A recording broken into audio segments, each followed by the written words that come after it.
experiment mode. Today I'm gonna just do a little presentation on how to run experiment mode in Darwin's Demons. I've downloaded the latest build, which came out I think last Friday. Squashed a mountain of bugs again, and I think Sam and Landon put in a whole bunch of achievement functionality. So you can download that from www.polymorphicgames.com, and even though a lot of the functionality of the game is turned off in the free demo, experiment mode is not. You can run experiments with just the free product and it will always be that way. Okay, so the first thing I'm going to do, just so that you can hear me, is turn off the game music so that you can hear what I'm saying.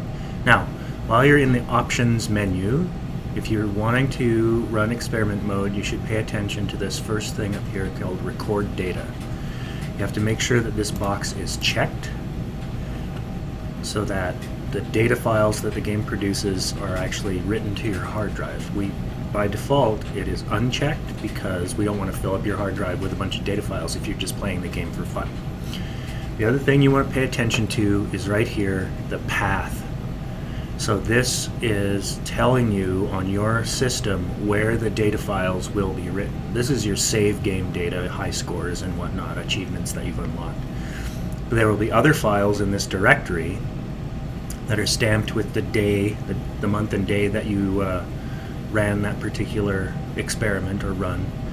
And I'll show you what those look like at the very end of the video. So you want to pay attention to this path. It will look different depending on if you're on a Mac, on a PC, or on a Linux machine. So I'm on a Mac, so this is what my directory will look like. All right, everything else you can run in the way that you see fit. So we want to apply that. Apparently we're going to adjust the and then we go back. Right, so to run experiment mode, you want to change your mode to experiment. You can see it immediately grays out the difficulty because really the parameters I'm about to show you are the ones that we changed to make the game more difficult. So once you've clicked into experiment mode, you can go ahead and click start. Now, this is the set of parameters that you can change in experiment mode. I won't spend a ton of time elaborating on them in detail. Those will be sort of individual videos that are coming up. The first thing you want to do is give yourself a ton of lives if you actually want to run an experiment and observe the evolutionary outcome of a particular run. One of the things that we've discovered, evolution makes games harder. And so because the aliens are adapting to your defenses and your play style, people don't tend to last very long in this game, which is great, but for the purposes of observing evolution, that's not super cool. You don't want to have the player die in generation 2 and then try to say evolution happened. So if you give yourself a ton of lives, then you can play the game for as long as you want and observe the sort of evolutionary outcomes at the time that you think it's most sensible to do so. These are the game parameters you can adjust. We'll talk later in another video about the mutation rate and why we have it so artificially high for a video game. So that's the frequency with which new mutations occur.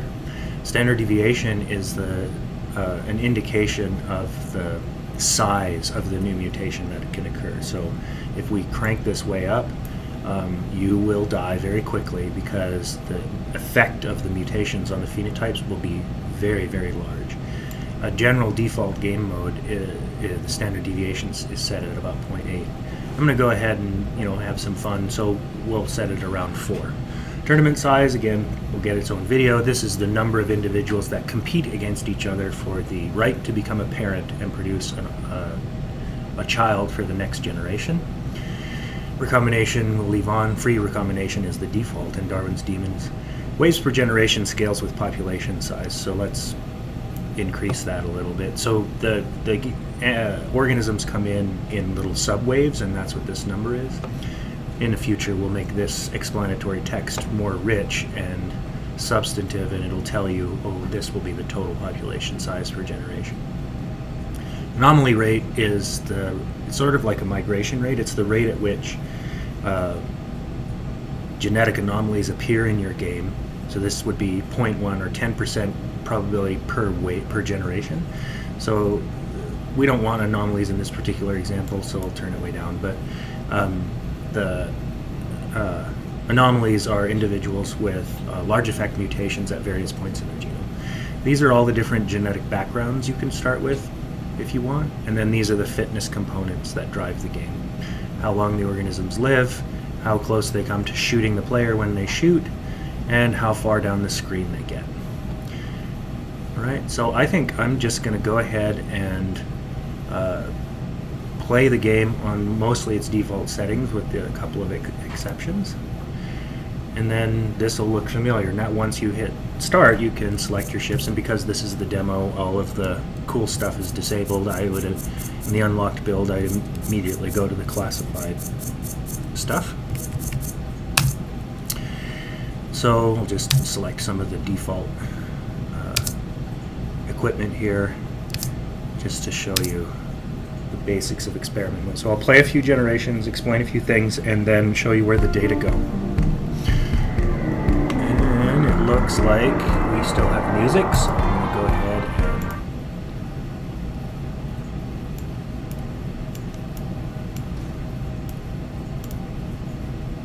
and turn the music way down, and then we'll just play the game for a few generations. Always in Darwin's Demons, there's relatively little phenotypic variation in the first generation. We call these individuals, I think Terry called them grays. They do have some variation in them, and then the mutational function in the first round of reproduction will introduce a lot of genetic variation that selection will act upon. So there was a new subwave that just came in. The time at which oh wow, I'm bad this morning. The time at which those aliens come in, the timing, who comes in first, who comes in last, is determined by a locus that we call dominance. The higher your dominance value, the earlier you come in to the field of play. And wow, I am not doing well. Now remember the mutational standard deviation, that was really artificially high. So we should see some interesting variants crop up in this next generation.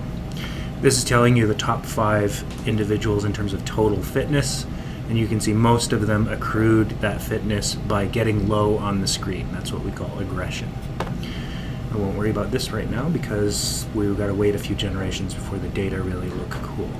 I think I'd better buy more lives because that was a terrible run by me. Alright, now we have more variation because of the mutational function.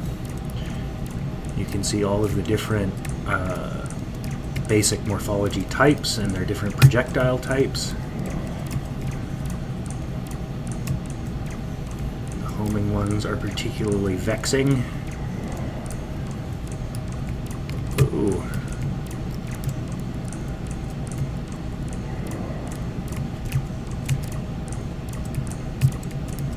And you can see actually there's a fair amount of variation here in both projectile speed and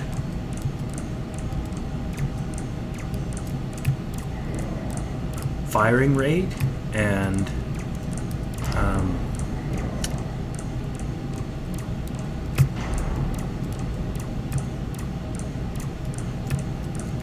there's not a consensus on which is more difficult to deal with either.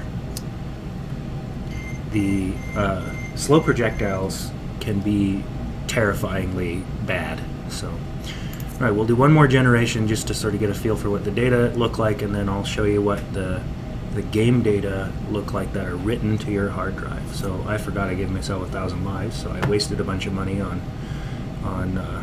buying extra lives. What's really handy in a game like this is extra shield duration.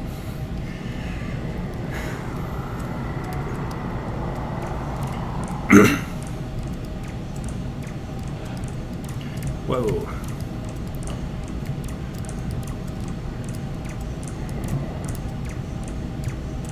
So you can see these individuals that frequently fire slow blue bullets.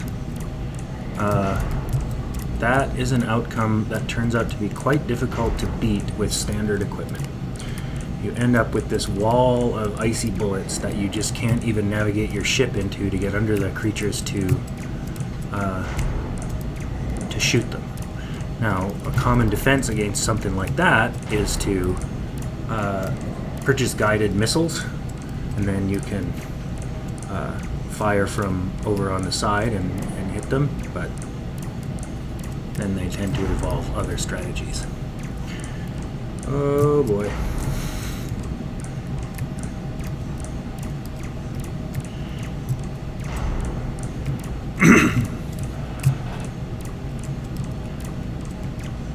Almost done. You can see that individual was quite clever in terms of avoiding my ship until it was very far away and then dive bombing. So let's have a look. It'll be interesting to see who accrued the most fitness. So we have two blue individuals that have maxed out entirely different fitness components. This individual probably hit me several times, and so essentially has a maximum value for its accuracy fitness component. This individual spent a great deal of time near the bottom and then escaped off the bottom and has maxed out its aggression fitness component. This individual was the individual that lived probably the longest in the population. So there's lots of different ways that these aliens can acquire fitness and then win in a tournament for the right to produce a baby.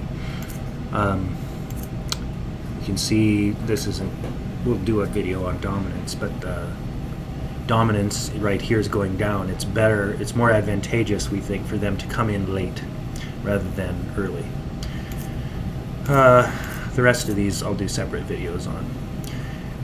At any rate, what I'll do is I'll launch the game so that I can get to a point where I can just hit.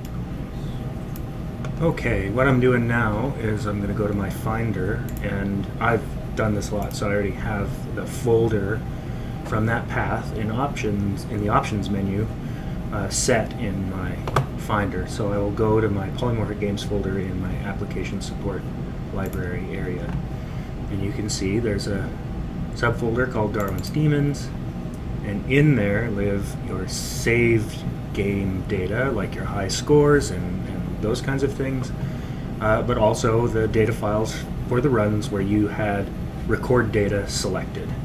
Here's today's run that I just finished, and what you can do is just double click on it, and it should, I don't know, maybe not on your machine, but it should open it up in Excel.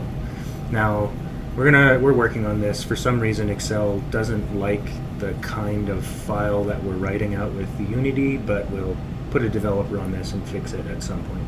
You can just hit OK and Excel opens it just fine.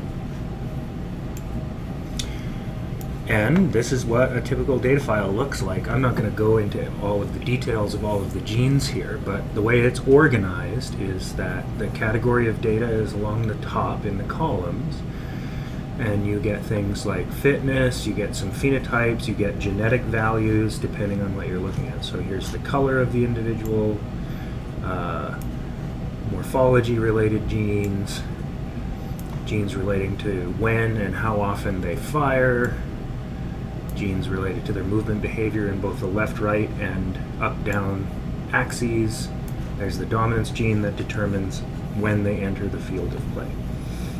Each individual in your game has an ID number, and it'll tell you what generation that individual existed in, and you can actually track the pedigree of every single run with these columns over here that show you the parents of individuals past generation 0. So in generation 0 we just instantiate the aliens, but in generation 1 you can see that this first individual in generation 1, the parents of that individual were number 25 and number 61. So if you wanted, you could build a pedigree and that kind of thing. So these data files can get quite long. If you play this game for 20 generations or 50 generations, it's thousands and thousands of individuals.